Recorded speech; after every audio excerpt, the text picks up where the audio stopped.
No one likes having nasty, pesky bugs and rodents in their home, right? That really ruins the mood, for sure. Joining us now is Eric Benson with 855 Bugs. Come on over, Eric.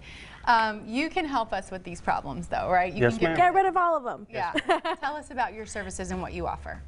Well, pretty much anything, any pest that's bothering you, we can take care of it for you, from insects to rodents to small critters, being the raccoons, possums, Squirrels? skunks, squirrels.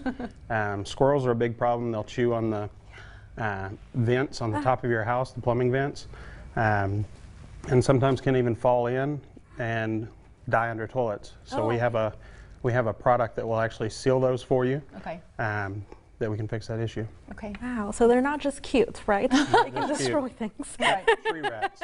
Tree rats. Oh gosh. Now, when it comes when it comes to the colder months, what can we expect? How many bugs go into your house? And so bugs will overwinter. It gets cool outside to them too, so they want to get inside just like we do. So basically, what you do or don't do for insects this time of year will affect the populations in the spring. So you don't want to not do your pest control service during the winter, because it'll worsen the problem come March, April, May. Okay. So how often do you pay us a visit if we get on your schedule? Every month? What's the schedule? We have monthly services, but most of our services are quarterly, so every 3 months we'll come to your house. In between services, if you have anything that is bothering you, is a pest to you, then we'll come out at no additional charge. So is it indoor, outdoor? Does it depend on our Depends on home? what your issue is. Okay. The vast majority of ours are outside services unless there's an issue inside. And then if there's an issue inside, then you're always covered for that. Okay. what are the most common bugs that you see in people's homes? Ants. Really? Ants by far.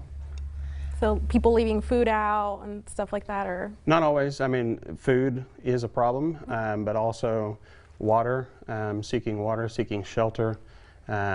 We also have wood ants in the area, so they're harboring in voids and walls and things like that in your house. This time of the year, our major pest is going to be the rodent, because it's one to get in out of the fields. People cut their fields, and hey, they all charge the houses. So they're basically trying to get in your attics, your crawl spaces. So that's where we come in. We come out and give a free inspection. A mouse can get in the size of a dime, a hole the size of a dime, a rat in the size of a quarter. Wow. So we'll find those areas for you, help you seal them up, and then trap or bait or whatever we need to do to solve the issue. If we see that and we notice maybe a point of entry or exit, should we try to seal it and call you, or do we leave it alone and just call you to come out? I mean, that's up to y'all. Okay. We can give recommendations on how to seal it, or we can seal it ourselves as well. Okay. So, Is there something that we should be doing to protect our house before you guys come out? so you want to limit basically water, pet food outside. Okay. Harborage areas outside, so wood piles, rock piles. You want to get rid of those, move them away from the house. And basically any leaks is going to be a problem, because rodents definitely want to have a water source in the attic or crawl space. So if you have an issue, you want to look for all those leaks, get a plumber or someone to check that out for you, and get that solved. And really, like, more than even just being annoying or scary, these animals can do things that really cause damage to our property, right? If left unattended or ignored. A major fire hazard is they'll get in the attics and they'll chew on the wires, and then that can cause a spark, and then of course you've got insulation up there, and then that can cause your house to burn down. That's really so scary. If you hear anything in the attic, look for gnawing or scratching. You'll hear those things, or if you'll see grease marks. If there's a high trafficked rodent area, it'll look like a smudge of dirt on the wall or the bottom of the door. Okay.